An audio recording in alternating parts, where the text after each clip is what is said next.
Welcome to this how-to video for logging in and accessing the ACUHO-I Campus Housing Index.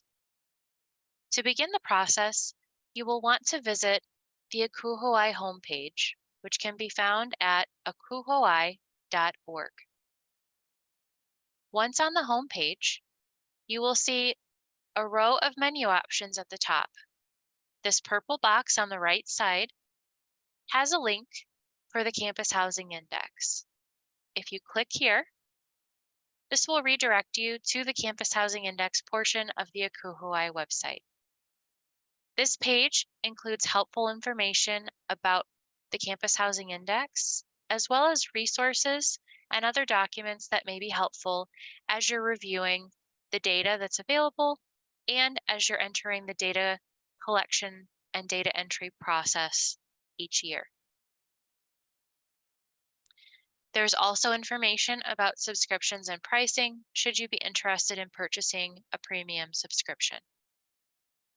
To proceed with logging into the Campus Housing Index, you will want to navigate to this gray box with the purple button that says Sign In to CHI. If you click on this button, it will bring you to a page where you are asked to log in to the ACUHO-I portal. If you have not previously logged into our new portal, you will need to click the green Sign Up button and go through the process of signing up with an account in the new portal. If you already have credentials, you can log in here. If you have not created an ACUHO-I account before, or you are a new member, you will need to go through the process of setting up your ACUHO-I login before you can access the Campus Housing Index. Once you log in here, you will be redirected to the Campus Housing Index website. You may initially see a pop-up box that will have helpful information and share your level of basic or premium, depending on whether you have purchased a premium subscription.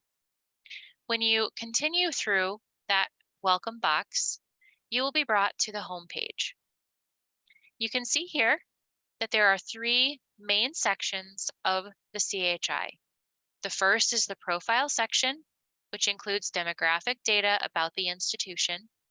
The second is operations, where there's information about staffing, conference services, budgets, and a number of other things. And the final section is the compensation section, which is where data are entered and reviewed related to benefits and compensation for the different occupations in the CHI. A note here is that Section 3 is only visible to those who are listed as the senior housing officer or who the senior housing officer has designated as needing access, and that would be through their staff roster. So Section 3 may not be visible to you if you are not someone in a senior housing officer role or in a role that has been given additional access by your senior housing officer. If that is the case, you will only see Section 1 and Section 2. You'll see at the top here that we do have a home button where you can also navigate through these three sections, and there's a space where you can provide feedback as well.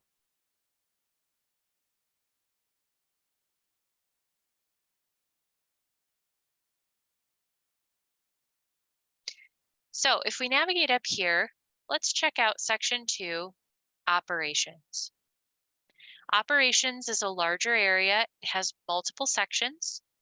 And so if we go up to this My Organization and Question Comparisons in the menu bar, you'll see that you're able to navigate through the different areas by clicking here or here versus having to go back to this home page. So let's say we're interested in looking at business operations, and we're interested in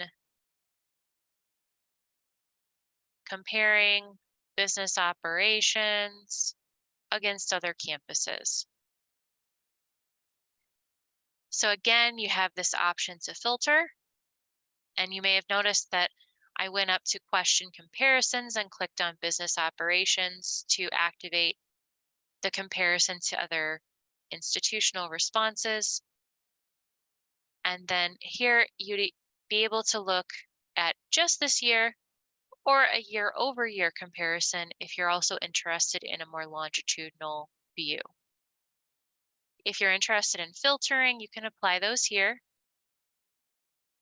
And if we scroll down, we can see again that these questions are broken down to give you percentages of how institutions responded. And you may also notice that these questions have a little icon to the right that looks like a bar graph. If you click on this, it's going to open a pop-up and it's going to give you a graphical view of the answer options that were displayed on the previous page. It's going to tell you what this metric relates to, and meaning what question. And if you had selected any filters, those would be displayed here.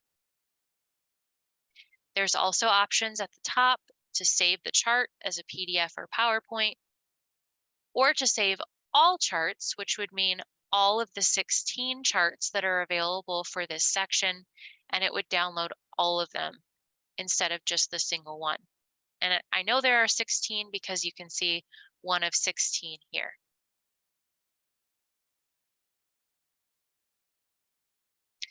In some cases, you may have more than one icon.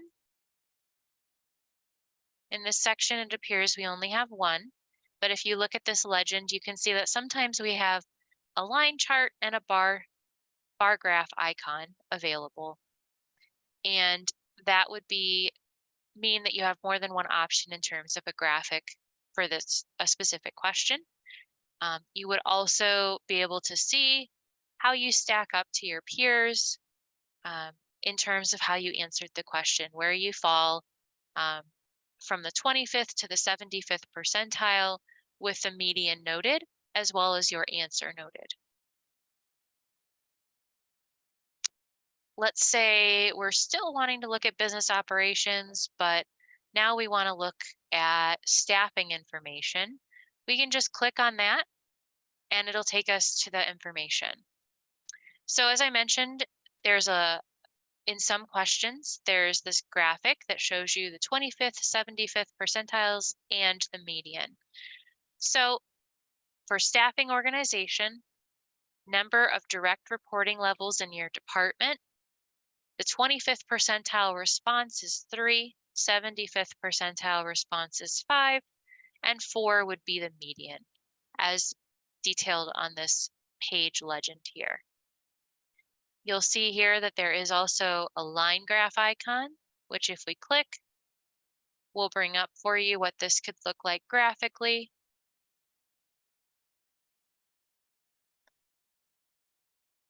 And if we keep scrolling, you'll see that many of these questions have numerical responses, and that's why we have these representations instead of